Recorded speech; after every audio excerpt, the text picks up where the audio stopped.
얼마 전에 한 목사님하고 통화를 하는데 그분이 엄청 힘들어합니다.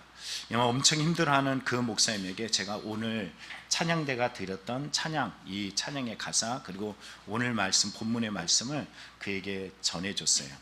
그런데 이상하죠? 조금 있다가 연락이 왔어요. 근데 그 연락에 엄청 웁니다. 힘들어서 지쳐서 낙심하던 그가 오늘 본문의 말씀인 이 찬양을 들으면서 엄청 울면서 힘이 난다, 다시 한번 달려가야겠습니다, 다시 한번 일어설 것입니다 라고 강한 의지와 힘을 보여주더라고요. 제가 그때 깨달은 것이 있습니다. 우리가 흔들릴 때 첫째는 바로 표대를 잃어버린 것이구나, 우리가 방향을 잃어버린 것이구나, 이걸 깨닫게 되었고요. 두 번째는 그 시간 속에 표대를 확인하면 하나님의 엄청난 위로를 경험하게 되고 하나님께서 그 위로받는 힘뿐만 아니라 달려갈 힘과 용기 또한 더해 주신다는 것을 알게 되었습니다. 여러분, 우리의 인생에 사람마다 다 지칠 때가 있습니다. 어려울 때가 있습니다. 산다라는 것 중에서 고난, 어려운 문제라는 것은 선택이 아니라 모든 살아있는 인생 속에 필수적인 요소입니다. 이럴 때 우리가 지치고 괴로울 때 목사는 예외일 거야? 절대 그렇지 않습니다. 믿음 있는 사람들은 고난이 없을 거야? 그렇지 않습니다. 모든 사람들이 그 문제, 그 어려움, 그 괴로움, 그 지침 앞에서 우리가 가장 중요한 것은 너 무엇을 위해 살고 있느냐, 너 인생의 표대가 무엇이었느냐라는 이 질문을 분명히 해야 되고 우리는 이에 대한 대답을 할 수 있는 성도가 되어야 될 줄 믿습니다. 오늘 본문을 보면요, 사도 바울은 예수를 알기 전에 어떠한 삶을 살았는지 이 빌립보서의 그 3장 바로 앞에 잘 나오고 있습니다. 뭐라고 이야기하냐면 이렇게 말해요. 나도 육체를 신뢰할 만한 일이 있었다, 육체를 신뢰할 것이 있는 줄 생각하면 내가 더욱 그래, 이렇게 표현해요. 할례를 받아서 진짜 찐이야, 이 말이에요. 베냐민 지파여 히브리인 중에 히브리인이여 나는 진짜 유대인이야, 어느 하나 섞이지 않고 순전함이야, 그러잖아요. 어떤 자동차 보면 순전품 이렇게 말하잖아요. 자기가 순전하다는 거예요. 열심으로 교회를 박해하고 율법의 의로는 흠이 없다, 나는 최고야 라고 이렇게 말하고 있습니다. 자신이 최고 중에 최고, 이 전체 인구 중에서 0.001%의 그 한 사람을 뽑는다 그러면 바로 나야, 내가 최고야, 이렇게 말하고 있습니다. 그랬던 바울이 성경 속에 보면 그 앞에 또 뭐라고 이야기하냐면 이렇게 말해요. 그러나 무엇이든지 내게 유익하던 것을 내가 그리스도를 위해 다 해로 여길 뿐더러 또한 모든 것을 해로 여김은 내 주 그리스도 예수를 아는 지식이 가장 고상하기 때문이라. 내가 그를 위하여 모든 것을 잃어버리고 배설물로 여김은 그리스도를 얻고 그 안에서 발견되려 함이니 내가 가진 의는 율법에서 난 것이 아니요 오직 그리스도를 믿음으로 말미암은 것이니 곧 믿음으로 하나님께로 난 의라, 이렇게 표현하고 있어요. 참 이상한 것이 있습니다. 뭐냐면은 예수께로 멀어지는 사람, 예수께로 가까워지는 사람이 있는데 예수께로 멀어지는 사람을 가만히 보면요, 어떤 문제 때문에 그러냐면 이래요. 예수께로 멀어질 때 자신의 신뢰할 만한 것이 있어요. 뭐 바울같이 성공했다, 편해졌다, 좋아졌다, 인생이 잘 나간다, 이렇게 말하고 자신의 스펙이라는 부분에서 자랑할 만한 것들이 많아지면 많아질수록 이상하죠? 예수께로 다가갈 것 같은데 그러지 않습니다. 예수께로부터 멀어지더라는 거예요. 또 언제 멀어지냐면 고난이 올 때입니다. 자신의 삶이 너무 힘들고 너무 지칠 때 그때도 예수께로 멀어지는 경우가 있습니다. 그럼 반대로 한번 생각해 보시죠. 예수께로 가까워지는 경우가 있어요. 언제일까요? 하나밖에 없습니다. 자신의 삶이 너무 힘들고 지칠 때, 이제 더 이상 내 힘으로 감당할 수 없을 때, 이때 예수께로 나옵니다. 그러니 여러분, 우리의 인생의 고난, 어려운 문제라는 것은 뭘까요? 여러분은 어디에 속하고 있습니까? 인생이 예수께로 멀어지고 있습니까? 가까워지고 있습니까? 목회를 하면서 하나같이 발견하는 것은 고난 중에서 예수께로 멀어지는 사람이 있는가 하면 고난 중에 예수께로 더 가까이 와서 하나님께서 그 인생을 붙잡아 주셔서 더 귀히 쓰임받는 믿음을 발견할 때도 있습니다. 바울도 오늘 본문에 말하기를 이 내용처럼 자기가 자랑할 만한, 자기가 신뢰할 만한 이 모든 것들을 이로운 것이라 그래요. 자기에게 이롭다. 그런데 이로운 것을 뭐라 그러냐면 해로 여겼다, 해로를 했자요. 해롭다라는 것입니다. 내가 뭔가 잘 나가는데 이 잘 나가는 것이 도리어 인생 속에서 배설물로 여겼다라고 이야기합니다. 왜 그렇게 말했을까? 빌립보서 3장 9절에 보면 이렇게 말합니다. 그리스도 안에 있음을 인정받으려는 것입니다. 그리고 율법에서 오는 나의 의의 의가 아니라 그리스도 믿는 믿음으로 말미암아 오는 의, 곧 믿음에서 근거하여 하나님께로부터는 의를 가지려고 하는 것입니다. 여러분, 여기 보면 어떤 의가 있어요? 사람에게서 난 자기 의가 있고 하나님께로부터 난 하나님의 의가 있어요. 그런데 내가 자기를 신뢰할 만한 것은 어디로부터 온 것이라고요? 하나님께로부터 온 것이 아니에요. 자기에게서, 자기 자랑이에요. 자기 의라는 것은 하나님을 신뢰하지 않습니다. 그럼 누구를 신뢰할까요? 자기를 신뢰해요. 여러분, 이런 말을 많이 들었잖아요. 소위 이런 말 하죠. 나는 하나님을 믿기보다 내 주먹을 믿어. 여러분, 많이 들어보셨죠? 여러분, 뭘 믿습니까? 여러분, 여전히 주먹 믿고 있지 않습니까? 여러분이 예배하는 모습들, 여러분이 오늘도 귀 기울이는 모습들, 여러분이 하나님을 위하여 기도하는 모습들, 하나님을 찾는 모습들은 여러분들이 주목을 의지하는지 하나님을 신뢰하는지, 다른 말로 여러분이 자신을 신뢰하는지 하나님을 신뢰하는지 분명히 나타난다는 것입니다. 하나님을 신뢰하느냐 자기를 신뢰하느냐, 여러분 삶에 자기가 무엇에 초점을 맞추고 있는지 보면 알 수 있습니다. 자, 무엇에 초점을 맞추고 있을까요? 국민일보에 이번에 심리학자들의 인간 정신을 연구하는 내용이 다뤄졌습니다. 이 내용을 보면은 인간들이 말하는 대화, 연설, 그 많은 것들을 총합해 가지고 보면은 나라는 단어들이 많이 등장한대요. 예배 좀 집중해 주십시오. 자, 이 여기에 보면 나라는 것이 나라는 것이 얼마나 그의 마음속의 심리 상태가 건강한지 건강하지 않은지 이 상태를 알 수 있다라는 것이에요. 그런데 미국에서 한 언어학자가 이것을 연구하다 보니까 참 희한한 게, 인물 중에 여러분 히틀러 알죠? 600만 명이라는 어마어마한 사람들을 죽였던 이 사람의 정신 상태를 연구하다 보니까는 나라는 단어를 대화 또는 강연 중에 53개의 단어 중에 하나를, 나라는 단어를 쓰더래요. 또 있죠? 무솔리니, 파시스트로 그와 비슷한 이 무솔리니도 마찬가지입니다. 83단어를 쓸 때마다 자기, 나라는 단어를 쓰더래요.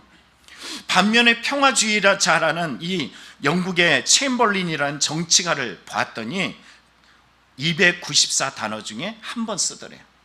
나를 많이 쓰면 많이 쓸수록 이 사람은 자기 집중, 자기에게 집중하는 사람은 마음의 상태가 건강하지 않더라는 거예요.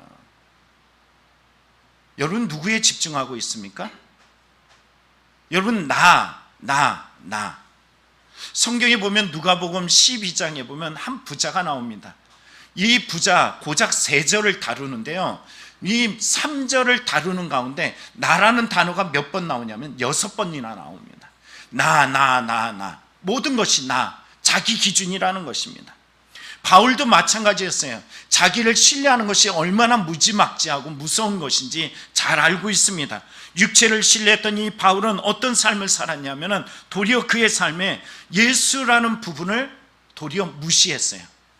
예수라는 사람은 죽었어, 이젠 더 이상 내 삶에 영향을 미치는 것이 아니라 이 땅에서 사라져야 될 존재고, 그를 따르는 무리들을 잡아 죽이는 것을 자기 의로 생각했어요. 율법으로 흠없어, 나는 괜찮아, 그러면서 온갖 만행을 저지르면서 그것을 기쁨으로 열심으로 충성을 다했던 그의 모습입니다.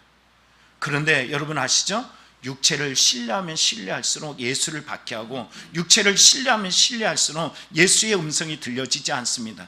예수를 신뢰하는 것이 아니라 육체를 신뢰하면 예수를 신뢰하지 않고, 예수를 신뢰하게 되면 육체를 신뢰하지 않게 되어 있어요. 그래서 성령이라는 부분이, 육체와 성령이 서로 다툰다라고 하는 말처럼 똑같은 이런 현상이 일어납니다. 다메섹 그 길을 가는 그 중에 육체를 신뢰했던 이 바울에게 예수님께서 살아나셔서 그에게 나타나셨어요. 그리고 뭐라 말씀하시냐? 육체를 신뢰했던 바울에게 이렇게 말씀하셔요. 사울아, 사울아, 너는 어찌 나를 핍박하느냐? 가시에 돋친 채찍을 발길로 치면 너무 아플 뿐이다. 자기 육체를 신뢰하면 신뢰할수록 누구만 아파요? 그렇습니다. 자기만 아픕니다. 육체를 신뢰하는 그 인생이 얼마나 허무한지, 얼마나 이 연약한지 성경은 잘 보여주고 있어요. 앞서 말씀드렸던 누가복음 12장에 여러분 부자, 당시 시대 때 농경사이다 보니까 농사를 지어서 풍년을 얻었어 라는 것은 성공한 거예요. 성공. 근데 이 성공할 때 어떤 모습이었을까요? 그의 말을 보시죠.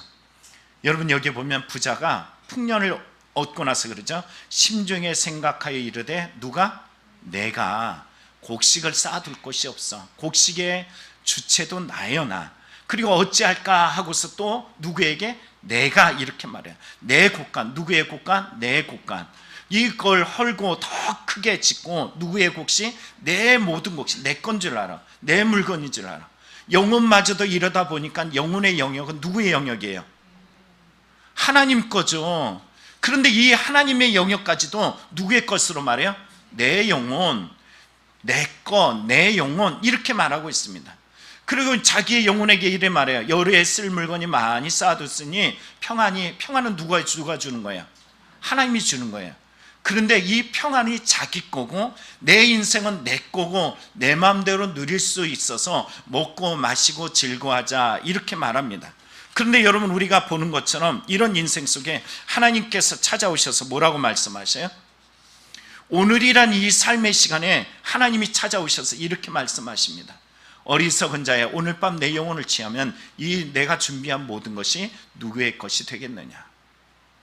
오늘이란 시간인 여러분 어떤 시간입니까? 여러분 무엇의 의의를 가지고 살아가고 있습니까? 자기의, 자기중심, 자기기준, 여러분 이것들이 도리어 표대를 향하지 아니하고 그 표대라는 것이 예수가 아니라 자기의라는 것이 기준이 될 때가 있습니다. 여러분이 이곳에 왔다. 여러분이 이곳에 왔어요? 이곳에 예배 드리죠? 예배 드리는 거 맞죠? 정말 중요한 이야기입니다. 왔다고 해서 예배 드리는 것이 아니에요. 예배 드리러 왔는데 예배 안 드리고 그냥 앉아있다 가는 사람이 많아요. 그래서 여러분 이사야서 1장에 뭐라 그래요? 야 마당만 밟지 마라고 이야기를 해요. 하나님 그걸 너무 싫다라고 말합니다. 마당만 밟는 자가 아니라 여러분이 이곳에 왔다라고 이야기할 때 예수님을 만나기 전에 따랐던 자기의 의를 쫓아온 사람이냐 아니면 예수의 의를 믿기 위하여 따르기 위하여 이곳에 왔나라는 질문 앞에서 여러분 뭐라고 대답하겠습니까? 예수의 의를 따르러 왔습니다. 예수의 의를 믿고 그 길이 진리라고 의지하고 믿고 따라가기 위해서 이곳에 왔습니다. 여러분이 자기 의를 가지고 지금 이 순간에 예배 드린다면 이 자리는 엄청 불편할 겁니다. 엄청 힘들 거예요. 왜요? 뭐라 그랬어요? 사울아 사울아 너는 어찌 나를 핍박하느냐? 가시돋친 채찍을 발길로 차면 너만 아플 뿐이다. 예배 드리는 시간이 아프고 힘들고 괴로워요. 여러분 예배가 조금 길어질 때가 있어요. 길어지면 인상이 찌그러질 때가 많아요. 그리고 예배가 짧아지면 천국을 만난 것처럼 인생이 막 펴지는 경우들을 많이 보고 있어요. 여러분 예배라는 것은 누구를 기준으로 하는 거예요? 주일에 예배 드린다는 것은 하나님을 바라보고 드리는 거예요. 헌금을 드려서 진짜 드린 게 아니에요. 마음을 드렸다는 것은 내 인생을 드리는 겁니다. 내 삶을 드리는 겁니다 하면서 자기 의를 버리고 하나님의 의를 쫓는 것은 지금 이 순간도 여러분의 마음을 비우는 겁니다. 하나님께 집중하는 것입니다. 그러지 않으면 지금 이 순간도 여러분은 힘들고 아프고 괴롭고 지치고 불편할 겁니다. 그러나 예수의 의가, 예수를 믿는 믿음의 의가 내 안에 있으면은 여러분은 어떤 상황에서도 지치지 않고 절망적이고 두렵고 아프고 상처 있는 그 인생 속에서도 예수 그리스도의 능력 안에서 일어서는 힘이 있을 것입니다. 그러나 자기 의를 따르는 영혼들은 오늘 밤 내 영혼을 취하면 그 모든 것이 누구의 것이 되겠느냐? 어리석은 자야 하는 것처럼 이 땅의 허무함 속에 어리석은 인생을 살아갈 수밖에 없습니다. 여러분 어떤 반응을 나오고 있습니까? 이 시간도 여러분이 자기 의를 따르고 있지는 않습니까? 두 번째 모습은 이런 모습이죠. 어떤 모습이냐면은 사도행전 26장에 보면은 아그리빠 왕에게 바울이 하나님의 의에 대해서 전달을 해요. 근데 이 설교를 다 들었어. 들은 그 당시에 베스도라는 사람이 있습니다. 총독이에요. 로마의 지식과 로마의 그리스도의 그 문화와 철학을 다 알고 이 로마 문화에서 이스라엘의 최고의 총독이라는 로마의 등을 지고서 이곳에 온 사람이에요. 근데 이러한 예수에 대한 말씀을 듣고서 뭐라 그러냐면 이렇게 말합니다. 베스도가 큰 소리로 바울아 내가 미쳤구나. 내 많은 학문이 너를 미치게 하였구나. 예수 그리스도의 증거하는 그 말씀이 뭘로 들려요? 미친 말로 들려요. 어리석은 말로 들려요. 왜 그런 말을 들어? 그게 무슨 밥이 되고 그게 무슨 국이 되고 그게 무슨 내 인생에 어떤 힘이 되고 그 인생에 뭐에 나에게 어떤 능력이 되겠어? 미련하고 어리석고 거리끼는 것만 됩니다. 그런데 이런 일들이 여러분 베스도에 가면 일어나지 않았습니다. 예수의 증거하는 예수의 말씀이라는 이 부분들이 누구에게도 나타나냐면 고린도전서 1장에도 똑같이 나타났어요. 십자가의 도가 멸망하는 자에게는 어떻게 보여? 미련해 보여요. 여러분들이 이 순간도 마찬가지예요. 오늘 하나님의 말씀을 들을 때 여러분 그것이 미련해 보이고 미쳐 보이고 어리석어 보이고 억지로 여러분이 여기 있다면 나는 지금 어디로 가고 있다? 멸망의 길로 가고 있다. 그러나 내가 지금 이 순간도 이게 미련해 보이고 어리석어 보이지만 내가 이 말씀을 굳게 잡고 살 거야 라고 이야기하는 바로 십자가의 도를 따르는 성도에게는 뭐가 나타난다고요? 하나님의 능력이 나타납니다. 제가 요 근래에 우리 교회에 성도들이 참 마음 아파하고 안타까웠던 실제적 문제가 발생했습니다. 어떤 문제냐면요, 우리 손상순 집사님이 이제 90세란 말이에요. 맞죠? 90세죠? 네, 90세예요. 사실 지금 돌아가셔도 우리는 그분에 대해서 하나님께서 장수하게 해주셨구나 하고 박수치며 그렇게 감사할 일입니다. 근데 우리 어르신들이 화요일만 되면은 알잖아요. 저 멀리 서울에서부터 오시고 요 근처에 우리 96세 되신 우리 박동수 집사님도 오시고 그리고 어르신들이 이렇게 모여갖고 함께 기도를 했어요. 근데 이런 곳을 통해서 제가 깊이 깨달은 것이 하나 있습니다. 어떤 것이 있냐면은 손상순 집사님 먼저 쓰러졌을 때 여러분 제가 저하고 우리 여선교회 회원들이 가가지고 집을 정리했어요. 그 집에 갔더니 참 냉장고를 열면은 다음에 먹을 것들 담궜던 수많은 먹을 것들이 쫙 있어요. 이분이 얼마나 정성스럽게 귀하게 준비한 건지 그걸 알 수 있더라고요. 또 냉장고 밖에는 뭐가 있어요? 그곳에 보면 온갖 건강을 위한 것들이 많습니다. 아직도 저희가 그곳에서 이제 며느리가 저에게 목사님 이거 가져다가 건강하십시오 그러면서 저에게 주신 것이 있어서 그걸 갖다가 도리어 어려운 분들 또 필요한 분들에게 나눠주기도 했어요. 근데 아직도 있어요. 아직도 있다니까 좀 끝나서 여러분 목사님 저 주세요 하실 분이 있을지 모르겠습니다. 근데 이렇게 있어요. 근데 가장 또 놀란 건 뭐냐면은 고작 한 달, 두 달도 안 된 사이에서 그분이 자신의 건강을 위해서 정말 순상수 집사님의 생활이 어렵습니다. 국가로부터 도움을 받아서 하루 연명하는 이런 삶이에요. 그런데 그 없는 분이 250만 원을 들여서 돌침대를 사셨어요. 갔더니 쇠빙 정말 번쩍번쩍하는 것이 그 앞에 있습니다. 근데 이걸 처리하는데 참 힘들었어요. 누가 가질래? 그랬더니 안 갔는데 그래서 나중에 이 문제를 어떻게 들고 나갈까 어떻게 처리할까 막 걱정하다가 결국 나중에 이거를 없이 만들었는데 그러더라고요. 자기를 위해서 열심히 준비한 것이 어느 날 하나님이 가자라고 이야기하면 정말 그 모든 것들 내 손에 있잖아요.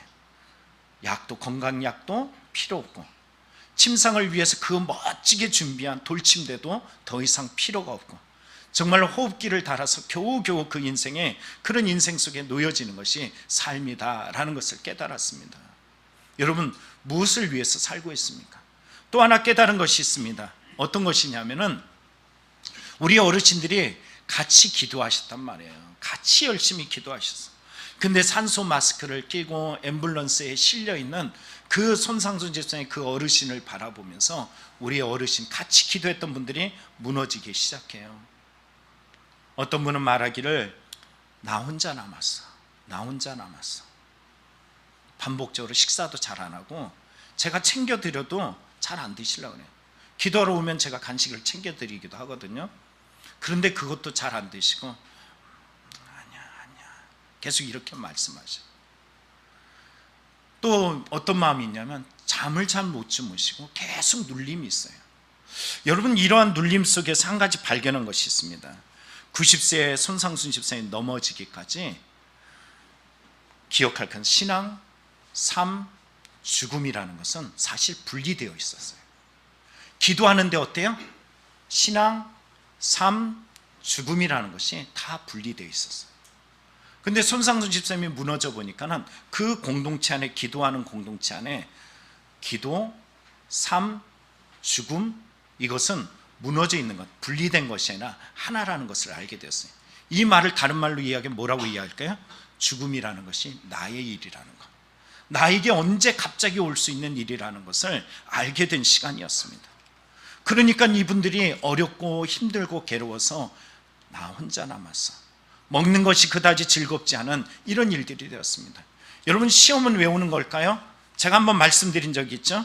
존 오웬에 하나님께서 우리에게 시험하는 목적을 이렇게 말했어요. 첫째는 사람의 마음속에 있는 것이 무엇인지 보여주기 위함이고, 두 번째는 하나님이 필요한 자신을 보여주기 위함이었다라는 것입니다. 진짜 고난, 진짜 죽음의 이야기가 내 삶의 이야기가 될 때 나 혼자야, 나만 남았어, 그리고 왠지 슬픔이 눌리고 죽음이라는 것이 눌렸어요. 식사를 하기가 싫어지고 왠지 마음에 어려움이 생깁니다.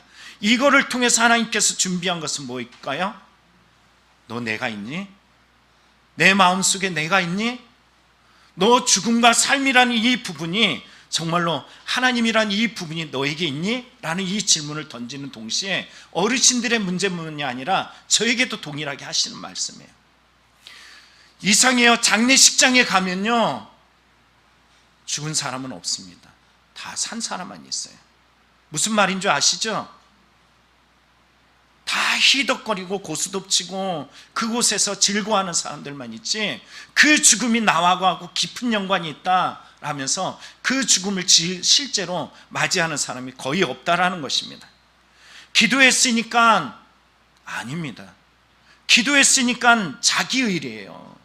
기도했으니까 이라고 이야기할 때 기도하는 행위가 하나님의 의의 행위인데, 기도했으니까 라고 이야기하면서 결과는 자기의가 기준이 돼서 기도했는데 왜 안 돼? 기도했는데 왜 저래? 기도했는데 왜 이 모양이야? 여러분, 누가 서 있는 거예요? 자기의죠. 표대를 향해 달려간 삶이 아니라 자기가 기준을 향해서 달려갔던 인생입니다. 예배를 드렸는데 왜 나는 여전히 어려워? 예배를 드리고 기도했는데 왜 이 모양이야? 누구 의가 기준이 되어 있어요? 그러니 기도하고 예배하는데 자꾸 아파요, 힘들어요, 괴로워요, 상처 입어. 변하지 않아, 달라지지 않아. 삶이라는 자체가 몹시 고통스럽고 힘겹기만 해. 누구의 의가 있습니까? 자기의예요. 결국 예배드림을 통해서, 기도를 통해서 우리가 하는 행위는요, 표대를 향해 달려가기 위해서 그 달름질에 내 힘을 빼는 것입니다.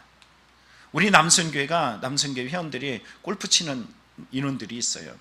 참 신기해. 따라가서 치면은 신기한 게 있는데, 여러분, 제가 힘이 좋아요? 엄청 세요. 엄청 세요. 힘이 좋아요. 정말 좋습니다. 통뼈예요. 그래서 제가 뭘 던지면 잘 던져요. 그래서 제가 힘있건 이 골프를 퍽 치면은 멀리 갈 것 같은데 안 가더라고요. 어떻게 하냐면은 힘을 빼서 치면은 멀리 가더라고요. 근데 믿기지가 않아요.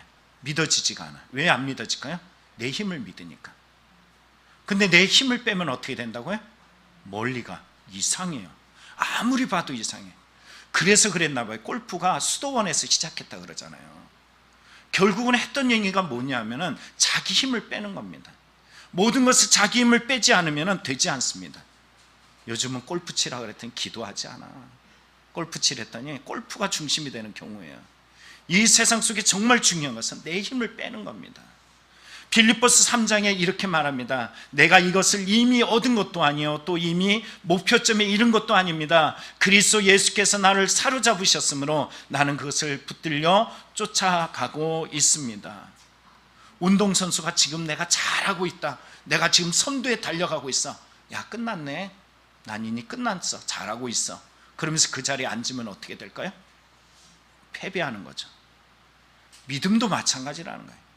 좋았을 때가 잘하지만 그게 끝이 아닙니다. 계속 달려가야 되는 거예요. 완주할 때까지 달려가야 되는 것입니다. 바울은 이렇게 말합니다. 형제자매 여러분, 나는 아직 그것을 붙들었다고 생각하지 않습니다. 내가 하는 일은 단 한 가지입니다. 그 뒤에 것을 잊어버리고 앞에 있는 것만을 바라보고. 여러분, 한번 생각해 보시죠. 믿음의 발목을 잡는 것이 뭔지 아세요? 과거의 나, 왕년의 나, 이전의 나. 여러분 앞으로 달려갈 수가 없어요. 살려줘도 어떻게 해요? 그래도 왕년의 나, 이전의 나, 이거에 목매어가지고 살아가는 사람들이 얼마나 많은지 모릅니다. 그러나 오늘 성경 말해요. 그리스도 예수 안에서 하나님께서 위로부터 부르신 그 부름의 상을 받으려고 목표를 향하여 달려가고 있습니다. 목표를 향하여 달려가지 않으면 우리는 언제라도 뒤처지고 결국 무너질 수밖에 없는 존재입니다. 제가 참 예뻐라 하는 자매가 있어요. 정말 예뻐합니다. 참 귀하게 여겼는데 그 귀하게 여긴 자매의 그 가정이 신앙이 좋았다고 생각했는데 교회를 떠났어요. 예배를 안 드린대. 정말 마음이 아프더라고요. 가슴이 아프더라고요. 그러다가 기도를 하게 되었어요. 하나님, 어쩌다가 이런 일이 발생했을까요? 어쩌다가 이런 일이 나타나게 됐을까요? 기도하는데 기도 중에 예수님의 제자들의 모습이 눈에 딱 떠오르더라고요. 아, 하나님이 이 말씀을 하시려고 하시는가 보다. 그래서 그 제자들의 모습을 묵상하다 보니까는 제자들의 모습에 이런 모습이 있습니다.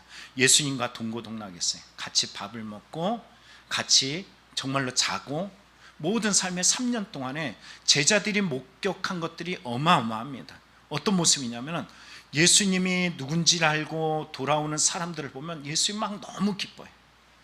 그들이 죄인이었던, 그들이 창기였던, 그들이 세리였던, 사람들의 손가락 받던 상관없이 예수가 누군지 알고 예수님께로 나오면 예수님은 그들을 냄새나든 뭐든 다 안아주고 품어주고 아껴주셨어요. 그런데 아무리 잘 나가고 아무리 제사장이고 아무리 뛰어나도 예수가 누군지 깨닫지 못하면 예수님이 마음 아파하는 이 모습들을 제자들은 다 보았습니다.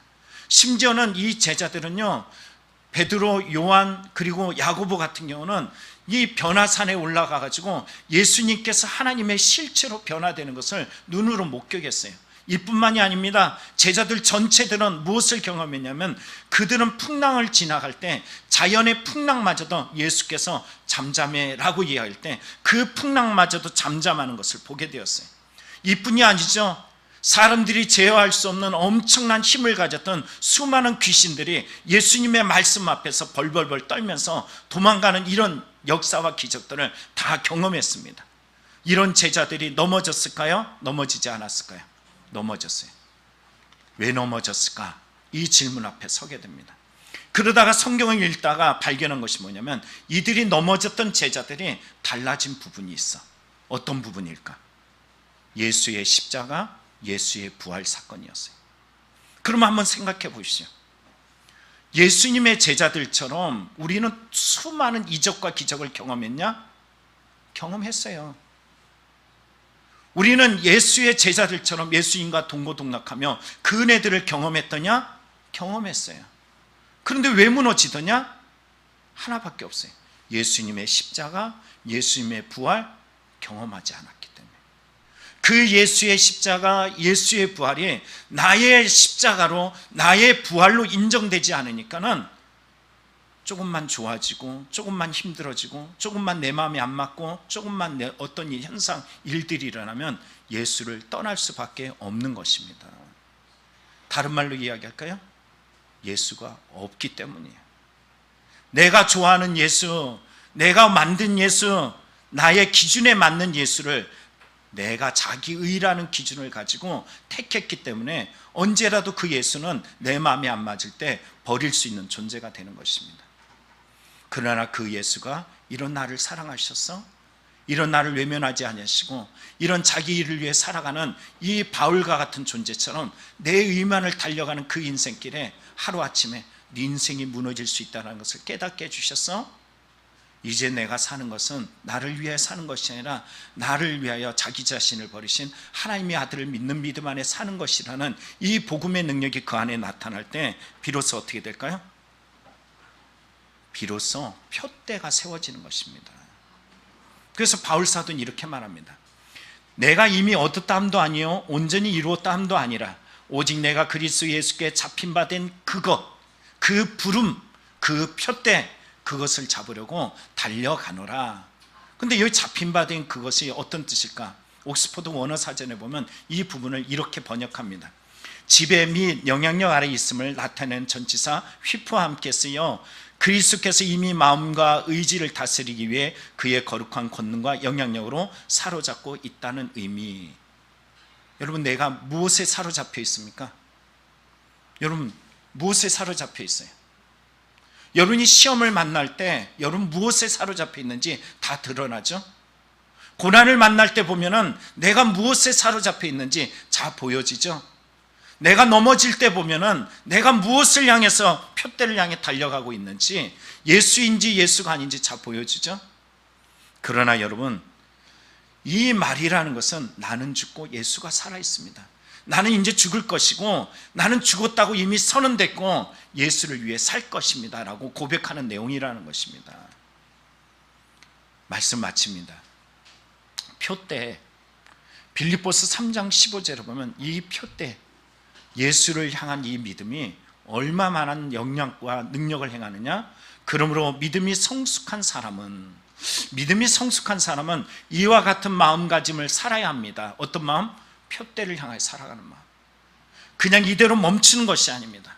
힘들고 어렵고 괴롭고 불편해도 이 표대 속에 멈춤이 아니라 이 같은 마음을 가지고 앞으로 달려가면 여러분이 어떤 문제에 관하여 다른 생각을 품었더라도 하나님께서는 그것까지도 분명히 가르쳐 주실 것입니다. 아포칼립시스예요. 가르쳐 주실 것입니다. 가르쳐 주실 것입니다. 이 부분이 뭐냐면 요한계시록 있죠? 계시하다 이 말이에요. 여러분의 삶을 책임져 주시겠다라는 거예요. 여러분의 삶이 어떤 인생에 놓였던 간에 하나님이 여러분의 인생을 붙들어 주셔서 당신의 그 영향력 아래 여러분들을 도우시고 붙드시고 주장하시고 함께 하실 것을 말씀해 주고 계십니다. 오늘 이 말씀이 여러분의 표대가 되길 원합니다. 여러분의 표대를 다시 한번 재정비하고 다시 한번 점검하고 예수 그리스도의 표대를 향하여 달려갈 믿음들이 다 되기를 간절히 축원합니다. 기도하겠습니다.